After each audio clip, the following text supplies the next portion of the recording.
Hello friends, this is Pawan Chaudhary. Welcome to Unacademy MPPSC Gyan Kosh. आज के इस वीडियो में हम लोग बात करेंगे status of Madhya Pradesh in Indian forest report 2021। जैसा आपको पता होगा, हर 2 साल में फॉरेस्ट रिपोर्ट या इंडियन फॉरेस्ट रिपोर्ट आती है और उसमें पूरे भारत के अंदर फॉरेस्ट की वन की क्या स्थिति है उसके बारे में बताया जाता है। और इस वीडियो में हम देखेंगे कि उसमें मध्य प्रदेश की क्या स्थिति है। इंडियन फॉरेस्ट रिपोर्ट के ऊपर एक अलग से वीडियो में पूरा लेके आऊंगा, लेकिन स्पेसिफिकली इस वीडियो के अंदर हम मध्य प्रदेश में जो फॉरेस्ट का स्टेटस है उसके बारे में हम बात करने वाले हैं।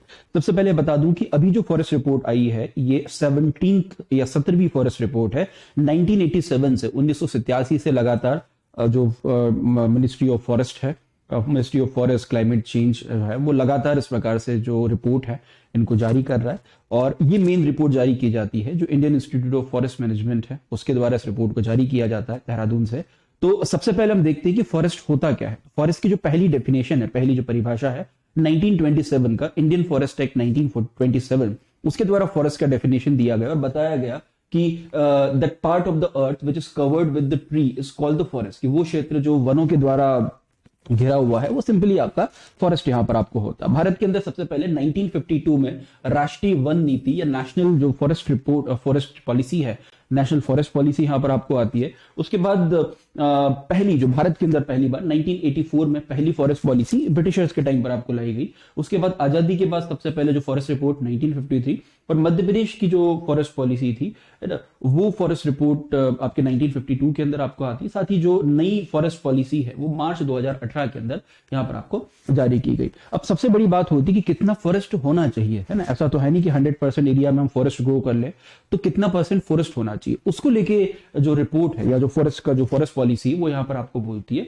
कि देश का जो 1/3 एरिया ऑफ द कंट्री है उसके अंदर यहां पर आपको फॉरेस्ट मतलब 33% जो एरिया है उसके अंदर फॉरेस्ट यहां पर आपको होना चाहिए। अगर 33% एरिया में अगर फॉरेस्ट है तो एरिया काफी अच्छा है, वहां पर प्रॉपर सब कुछ चीजें, इकोलॉजिकल बैलेंस मेंटेन है। जबकि जो माउंटेनियस एरिया है, पर्वतीय क्षेत्र है, वहां पर तकरीबन 60% और जो प्लेन एरिया है, जो मैदानी भाग है, उनमें 20% फॉरेस्ट आपको होना चाहिए। और ओवरऑल जो है वो 33% फॉरेस्ट या देश के कुल क्षेत्रफल का 33% फॉरेस्ट यहां पर आपको होना चाहिए।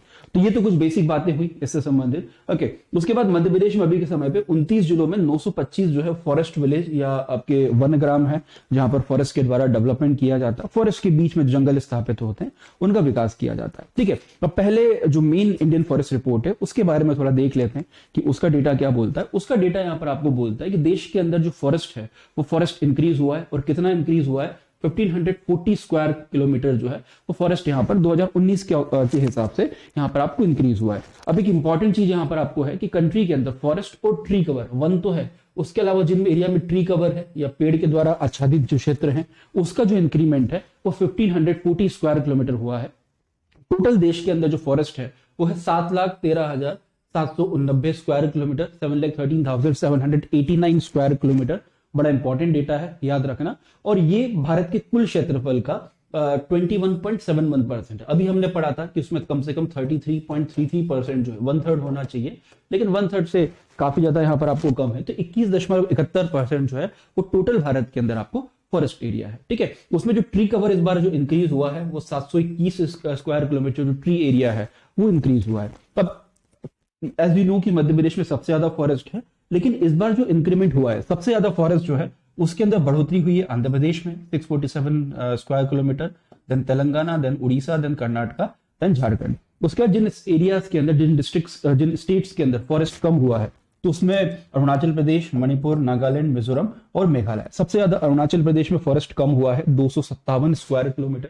ठीक है, अब मध्य प्रदेश की क्या स्थिति है? तो मध्य प्रदेश में इस बार जो फॉरेस्ट यहां पर आपको इंक्रीज हुआ है तो मध्य प्रदेश में टोटल 10 स्क्वायर किलोमीटर जो फॉरेस्ट है, 10 स्क्वायर किलोमीटर जो फॉरेस्ट है उस फॉरेस्ट के अंदर यहां पर आपको चेंज आया है कि पिछली बार के हिसाब से 10 स्क्वायर किलोमीटर जो फॉरेस्ट है वो मध्य प्रदेश में इंक्रीज हुआ है। कोई बहुत ज्यादा उसके अंदर जो अंतर है वो मध्य प्रदेश में देखने को आपको नहीं मिला। तो पहली बात तो 5 राज्य आपको याद होना चाहिए, है ना। कौन कौन से 5 राज्य मैंने आपको बताया? आंध्र प्रदेश, तेलंगाना, उड़ीसा, कर्नाटका और झारखंड, जिनमें सबसे ज्यादा इंक्रीज हुआ है। उसके बाद अरुणाचल प्रदेश, मणिपुर, नागालैंड, मिजोरम और मेघालय, इनमें सबसे ज्यादा फॉरेस्ट यहां पर आपको लॉस हुआ। ये बेसिक डेटा याद रखना, आगे इसके बारे में हम और डिटेल में पढ़ेंगे। अभी हमारा जो कंटेक्स्ट है वो है मध्य प्रदेश। तो मध्य प्रदेश में कितना जो वन है, कितना फॉरेस्ट है, कितना फॉरेस्ट यहां पर आपको टोटल फॉरेस्ट एरिया कितना है तो मध्य प्रदेश में जो कुल फॉरेस्ट एरिया है वो अब बढ़ के हो चुका है 77,492 square kilometre, which is 25.1% of the total geographical area of Madhya Pradesh. 308252 total Madhya Pradesh का ज्योग्राफिकल एरिया है 308252। ठीक है, इसका 25.14 मतलब 77,492 square kilometre area Madhya Pradesh के अंदर जंगलों से आपको घिरा हुआ है। अब इसमें एक क्लासिफिकेशन है, जैसे पहले जब हम लोग पढ़ते थे तो क्लासिफिकेशन इस प्रकार से होता था कि क्लासिफाइड फॉरेस्ट, फिर उसके बाद रिजर्व फॉरेस्ट, प्रोटेक्टेड फॉरेस्ट। आजकल उसकी जगह दूसरा क्लासिफिकेशन ज्यादा फेमस है, वो होता है dense forest, very dense forest या ओपन फॉरेस्ट। इस प्रकार से टर्मिनोलॉजी यहां पर आपको यूज की जाती है। ठीक है, अब मध्य प्रदेश के अंदर जो वेरी डेंस फॉरेस्ट, अत्यधिक सघन वन, वो है 6,664 6,664 स्क्वायर किलोमीटर, जो टोटल फॉरेस्ट एरिया का 2.16% है। उसके बाद मीडियम डेंस फॉरेस्ट है, मध्य घने वन, है ना, मध्य घने वन जो वेरी डेंस हो गया, फिर मीडियम डेंस फॉरेस्ट। इसका जो एरिया है वो सबसे ज्यादा है 34,209 square kilometre, which is 11.10% of the total forest area. Open forest है 36,000, सॉरी टोटल ज्योग्राफिकल एरिया। ठीक है, तो ओपन फॉरेस्ट है 36,618 जो 11.88% of the total geographical area of Madhya Pradesh. तो सबसे ज्यादा ओपन फॉरेस्ट, उसके बाद मीडियम डेंस फॉरेस्ट और उसके बाद वेरी डेंस फॉरेस्ट यहां पर। ठीक है, तो ये वो टेबल है और टोटल 77,492। उसके बाद तकरीबन 5400 स्क्वायर किलोमीटर जो है वो आपके स्क्रब्स हैं। स्क्रब्स मतलब कांटेदार झाड़ियां, जो स्पेशली आपके मध्य प्रदेश के वेस्टर्न पार्ट में और मध्य प्रदेश के नदन कुछ पार्ट्स में यहां पर आपको मिलती है। तो स्क्रब या झाड़ियां हैं वो 5456, जो total forest area, total geographical area है, उस ज्योग्राफिकल एरिया का 1.77% है। इसको फॉरेस्ट एरिया में नहीं गिना जाता, स्क्रब को अलग से यहाँ पर ये जो झाड़ियां हैं उनको अलग से मेजर किया जाता है। अब ट्री कवर कितना है, तो मध्य प्रदेश में 8339 स्क्वायर किलोमीटर ट्री एरिया है, जो कुल क्षेत्रफल का 2.6 भाग है, कि जो वन से आच्छादित, ये ट्री से आच्छादित एरिया है। ठीक है, जहां पर सिर्फ पेड़ यहाँ पर आपको है, पेड़ों की कैनोपीज है, तो वो रीजन 8839 यहां पर है। तो ये इंपॉर्टेंट डेटा याद रखना। उसके बाद मध्य प्रदेश में ज्वाइंट फॉरेस्ट मैनेजमेंट की जो इंप्लीमेंटेशन किया गया। अब ज्वाइंट फॉरेस्ट मैनेजमेंट में क्या है कि प्राइवेट सेक्टर और पब्लिक सेक्टर, मतलब सरकार और आम लोग या कोई कंपनी है, वो मिलके आपके जो फॉरेस्ट एरिया है उनको डेवलप करते हैं। और उसके लिए ज्वाइंट फॉरेस्ट मैनेजमेंट जो कमिटीज हैं, वो कमिटीज पूरे प्रदेश के अंदर यहाँ पर आपको बनाई गई हैं, जिनके अंतर्गत अभी 15,228 जो JFM है या आपकी जो forest joint forest management committees हैं, वो कमिटीज हैं जो फॉरेस्ट के डेवलपमेंट और फॉरेस्ट के विकास के लिए यहाँ पर आपको काम कर रही है। ठीक है, ओके, तो ये तो बात हो गई बेसिक डेटा की कि क्या क्या है उसके अंदर। अब उसके अंदर अब दो इंपॉर्टेंट चीजों के बारे में बात करते हैं, जैसे हमने डेंस फॉरेस्ट वगैरह के बारे में यहाँ पे बात की। ठीक है, तो सबसे पहले forest cover inside the recorded forest area, है ना, जो फॉरेस्ट एरिया है, रिकॉर्डेड फॉरेस्ट एरिया मतलब जिसको फॉरेस्ट एरिया डिक्लेयर किया है, तो उसके अंदर क्या स्थिति है। और उसके बाद forest cover outside the recorded forest area, कि जो फॉरेस्ट एरिया है जो जो गवर्नमेंट ने डिक्लेयर किया है, स्टेट गवर्नमेंट ने, उसके बाहर क्या स्थिति है। तो जो forest cover inside the forest area है, तो वहां पर आप देखोगे 64,772 square kilometre total recorded forest area है, जो सरकार जिसको वन मानती है और जो वन वाला क्षेत्र है। उसके बाद जो उससे आउटसाइड द फॉरेस्ट एरिया, जंगल, उसके बाहर छोटे मोटे पार्क वगैरह हो गए, और ये एरिया आपके कम से कम 1 हेक्टेयर से यहाँ पर आपको ज्यादा होना चाहिए, तभी उसको इसके अंदर आपको इंक्लूड किया जाएगा। इसका जो एरिया है वो 12,721 है। तो दोनों के अंदर आपको अंतर समझने होना चाहिए कि वो forest area, recorded forest area जो एक्चुअल फॉरेस्ट वाला एरिया है, and this is outside the forest area. ठीक है, दोनों आप याद रखिएगा। बाकी डेटा अगर आप देखना हो तो देख सकते हैं। उसके बाद ये टेबल ऑलरेडी हम देख चुके हैं। अब इसमें इंपॉर्टेंट चीज इसको मैंने फिर से रिपीट किया कि जो very dense forest Madhya Pradesh में अभी के टाइम पर है, तो वो वेरी डेंस फॉरेस्ट मतलब जहां पे जो कैनोपी है विच इज मोर देन 70%, मतलब पेड़ का जो कैनोपी होता है ना, ऊपर का जो ऊपर का उसका जो पूरा ऊपर वाला जो स्ट्रक्चर जिस कॉल्ड द कैनोपी, आच्छादित क्षेत्र ऊपर का होता है, वो 70% से ज्यादा है। इतने घने वन है कि 70% एरिया में सिर्फ आपको पेड़ पेड़ पेड़ पेड़ दिखाई दे रहे हैं, जैसे स्टार्टिंग में थंबनेल में था। उसके बाद मीडियम डेंस फॉरेस्ट है, 40 to 70% कैनोपी होना चाहिए। और उसके बाद ओपन फॉरेस्ट जो खुले वन जो होते हैं, उसमें तकरीबन 10% कैनोपी आपको होगी, तो वो ओपन फॉरेस्ट होगा। तो इस प्रकार से हम dense forest, open dense forest, very dense forest, फिर आपके मीडियम डेंस फॉरेस्ट और ओपन फॉरेस्ट को यहां पर आपको डिफाइन कर सकते हैं। तो ये थोड़ा सा क्लासिफिकेशन भी आप याद रखिएगा। ठीक है, अच्छा, उसके बाद स्टेट डिस्ट्रिक्ट वाइज क्या स्थिति है, उसमें काफी ज्यादा बदलाव इस बार आए हैं। पिछली बार जो 19 की रिपोर्ट है उसके अकॉर्डिंग इस बार काफी चेंज है। सबसे ज्यादा फॉरेस्ट अगर हम पहले परसेंट वाइज देखें, किसी भी डिस्ट्रिक्ट के टोटल जो ज्योग्राफिकल एरिया है, उस टोटल ज्योग्राफिकल एरिया का कितना परसेंट फॉरेस्ट है, तो उसमें अगर देखा जाए तो बालाघाट कंसिस्ट 53.34%, ठीक है, 53.34% यहाँ पर है। उसके बाद जो श्योपुर है वो श्योपुर भी 53.34% है, 53.34% है।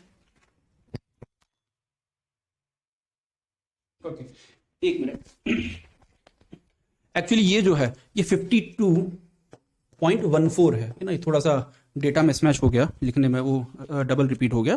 तो ये 52.14 है ना, कितना 3443, और टोटल ज्योग्राफिकल एरिया का 52.14 है। मंडला थर्ड नंबर पे 44.43, और डिंडोरी जो है वो डिंडोरी फोर्थ नंबर पे 40.4। तो बालाघाट, श्योपुर, मंडला और डिंडोरी, ये चारों आप याद रखिएगा, ये सबसे ज्यादा फॉरेस्ट एरिया परसेंट वाइज यहां पर है। फिर district with forest cover lowest है, सबसे कम फॉरेस्ट कहां पर है परसेंट वाइज। तो सबसे कम जो है वो 0.6% है आपके उज्जैन में, उसके बाद शाहजहांपुर में 1%, फिर रतलाम में 1.55, देन राजगढ़ के अंदर 2.79, एंड उसके बाद मंदसौर के अंदर आपका 4.35। तो ये जो डिवीजन है ये एरिया वाइज यहां पर है कि कुल क्षेत्रफल के कितने परसेंट आपको फॉरेस्ट है, ये पूरा आपको याद रखना चाहिए। उसके बाद फॉरेस्ट कवर एरिया वाइज, क्षेत्रफल वाइज, ऑब्वियसली बात क्षेत्रफल वाइज अगर आप देखोगे तो यहां पर भी आपको जो बालाघाट है वो आपको 4922.78%, तो सबसे हाईएस्ट है। सेकंड नंबर पे आपका छिंदवाड़ा है 4608%, विच इज टोटल 39% आपको होता है। फिर तीसरे नंबर पर आपका श्योपुर है 3443, ये अगेन 52.14 इसको कर लेना, ठीक है, ये थोड़ा सा मिस्टेक हो गया है। डिंडोरी जो है 3022 40.48%, परसेंट का आप छोड़ दो अभी क्योंकि इसमें परसेंट से मतलब हमको नहीं है, 3022। जबकि पन्ना जो है वो 2748 स्क्वायर किलोमीटर टोटल यहाँ पर आपको फॉरेस्ट एरिया है, ठीक है। उसके बाद डिस्ट्रिक्ट वाइज अगर हम लोवेस्ट देखें, एरिया वाइज अगर हम यहाँ पे देखेंगे तो सबसे कम जो है वो उज्जैन में है, अगेन सेम नंबर है 0.6। उसके बाद शाहजहांपुर, रतलाम, भिंड और उसके बाद राजगढ़। तो ये एरिया वाइज यहां पर है। यहां पर आप देखोगे उज्जैन, शाहजहांपुर, रतलाम, राजगढ़ और मंदसौर, और यहां पर आप देखेंगे चेंज तो उज्जैन, शाहजहांपुर, रतलाम, भिंड और राजगढ़। तो ये एरिया वाइज जो है ये क्षेत्रफल वाइज यहां पर है। तो एरिया वाइज और परसेंट वाइज दोनों डेटा आप यहां पर आपको याद रखिएगा, ठीक है। अब सबसे डेंस फॉरेस्ट, सबसे ज्यादा घने वन जो है ना, 3 पार्ट में डिवाइड किया था, very dense forest, medium dense forest और ओपन फॉरेस्ट। तो सबसे ज्यादा जो घने वन है and highest very dense forest Balaghat में है 1407 स्क्वायर किलोमीटर, ठीक है। उसके बाद हाईएस्ट मीडियम डेंस फॉरेस्ट है बालाघाट के अंदर 2603 स्क्वायर किलोमीटर, और हाईएस्ट ओपन फॉरेस्ट है छिंदवाड़ा के अंदर 2010 स्क्वायर किलोमीटर। लोवेस्ट की अगर बात करें तो कई सारे डिस्ट्रिक्ट में 0 है, तो उसको मैंने इसमें कंसीडर नहीं किया है। फिर हाईएस्ट जो स्क्रब है, स्क्रब मतलब जो कटीली झाड़ियां हैं, वो आपके भिंड के अंदर है 412.91 स्क्वायर किलोमीटर। फिर highest percent of the geographical area, ठीक है, तो ऑब्वियसली बात बालाघाट अभी बताया मैंने। लोवेस्ट ज्योग्राफिकल एरिया उज्जैन है, अभी बात की। टीक फॉरेस्ट जो है, जो बोलते हैं ना आपका टीक या सागौन है, तो टोटल जो सागौन है वो 29.79 आपको हो चुका है। पिछली बार 28 पॉइंट कुछ था, तो इस बार 29.79 हो चुका है, मतलब तकरीबन 30% है। और इसमें आपका जो वेरी ड्राई टीक या ड्राई टीक या आपका वेट टीक, ऐसे कई सारी कैटेगरीज होती है, उन सभी कैटेगरी को मिला के टोटल आपका टीक या फिर आपका सागौन है, ठीक है। अब ये एरिया है मध्य प्रदेश में जहां पर आपको फॉरेस्ट ज्यादा है। इसमें आप ऑब्वियसली बात देखो कि नीचे वाला जो पूरा बेल्ट है आपका, है ना, आपके सीधी सिंगरौली से लेके तो आपके ऑलमोस्ट आपके हरदा और होशंगाबाद, ये वाला पूरा एरिया, तो ये पूरा लश ग्रीन वाला एरिया है। कुछ पैचेस आपको बीच में भी दिखेंगे, कुछ पैचेस आपको ऊपर दिखेंगे जो काफी कम है। इधर आपको पूरा, इधर तो फॉरेस्ट है ही नहीं मध्य प्रदेश के वेस्टर्न पार्ट में, तो यहां से जो पूरा फॉरेस्ट है वो गायब हो जाएगा, बहुत कम फॉरेस्ट है ना। इंदौर और उधर आगे उज्जैन, रतलाम वगैरह आगे यहाँ पर आपको जाएंगे, ओके। उसके बाद वेस्ट में आप, ईस्ट में आपको ज्यादा फॉरेस्ट, स्पेशली साउथ के अंदर जो फॉरेस्ट है, साउथ ईस्ट में जो फॉरेस्ट है उनकी संख्या यहां पर आपको ज्यादा है, ठीक है। उसके बाद ट्री कवर मध्य प्रदेश में कितना है, ट्री कवर मतलब जो ट्री वाला एरिया है वो कितना है, तो ये रिपोर्ट यहां पर आपको बताती है कि 2021 में ये 8054 स्क्वायर किलोमीटर है, 19 में 8339 था, और इसमें 285 स्क्वायर किलोमीटर की कमी आई है ट्री कवर के अंदर, ठीक है। उसके बाद एक्सटेंट ऑफ टोटल जो आउटसाइड फॉरेस्ट है उसमें कितना इंक्रीज हुआ है, तो टोटल जो आउटसाइड फॉरेस्ट है वो कितना है 12,721 है। 2 पार्ट में डिवाइड किया था ना कि ग्रीन वाश और उसके अलावा ओपन फॉरेस्ट के अंदर, तो outside the forest 12,721, tree cover 8054, कुल मिला के एक्सटेंट ऑफ द टोटल जो आउट ऑफ द फॉरेस्ट यहाँ पर आपको हो गया वो 20,775 यहाँ पर आपको हो गया। अब उसकी इंपॉर्टेंट चीज कि कौन सा पेड़ सबसे ज्यादा है ना, ट्रीज कौन सा ज्यादा है, तो टीक ज्यादा है या साल ज्यादा है, पलाश ज्यादा है। तो जो इसको भी दो पार्ट में डिवाइड करेंगे। जो टोटल आउटसाइड फॉरेस्ट है रूरल एरिया के अंदर, ग्रामीण क्षेत्र के अंदर सबसे ज्यादा पलाश है, बबूल, नीम, बेर और टीक। तो ये 5 जो है पलाश, बबूल, नीम, बेर और टीक, ये रूरल एरिया में है। जबकि अर्बन एरिया में जब आप आएंगे तो यहाँ पर सबसे ज्यादा आपको नीम मिलेगा 13.85, then mango, then wild tamarind, है ना, उसके बाद आपका गुआवा और उसके बाद आपका बेर है। तो ये अर्बन एरिया के अंदर है। तो रूरल और अर्बन ये दोनों 5 स्पीशीज जो है इनको यहाँ पर आपको देखिएगा, ठीक है। तो वो अर्बन एरिया है, वो रूरल है, और ये आपका अर्बन यहाँ पर है। तो ये मध्य प्रदेश का टोटल जो फॉरेस्ट है वो फॉरेस्ट का डिफाइन यहाँ पर आपको हुआ। बहुत ही इंपॉर्टेंट डेटा है, अपडेटेड डेटा है, काफी रिसर्च करके इसको बनाया है। तो अगर इस वीडियो को अभी तक लाइक नहीं किया है तो इसको लाइक जरूर कर दो। साथ ही आप एमपीपीएससी का जो एग्जाम है वो क्रैक कर सकते हैं। इस बार काफी स्टूडेंट जो है उन्होंने पीएससी अनअकैडमी के माध्यम से आपको क्लियर किया है, और आप कभी भी आप जो लाइव क्लासेस हैं उनको ज्वाइन कर सकते हैं, स्पेशल क्लासेस को अटेंड कर सकते हैं। उसको जनरली उसके लिए आप अनअकैडमी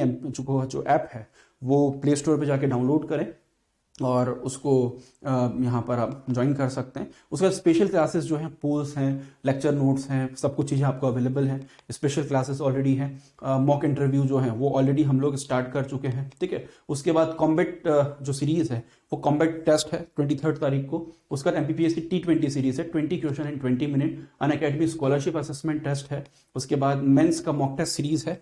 उसके बाद अपकमिंग कई सारे बैचेस हैं आपके। एमपीपी 8 महीने का एक फाउंडेशन बैच है। उसके बाद आप मेरे जो कोर्सेज हैं उनको भी अटेंड कर सकते हैं, जिसमें सबसे इंपॉर्टेंट एमपीजीएस का एक कोर्स चल रहा है जहां पर पूरा मध्य प्रदेश जनरल स्टडी है वो आप लोगों में पढ़ा रहा हूँ। इसमें प्री और मेंस का पूरा सिलेबस कंप्लीट हो रहा है। और इसको ज्वाइन करने के लिए आप मेरा जो कोड है पवन लाइव, इस कोड को यूज कर सकते हैं। If you are using this code you will get 10% discount on the plus classes. और लिंक आपको डिस्क्रिप्शन में दिया है, उसको जाके अभी ज्वाइन करें।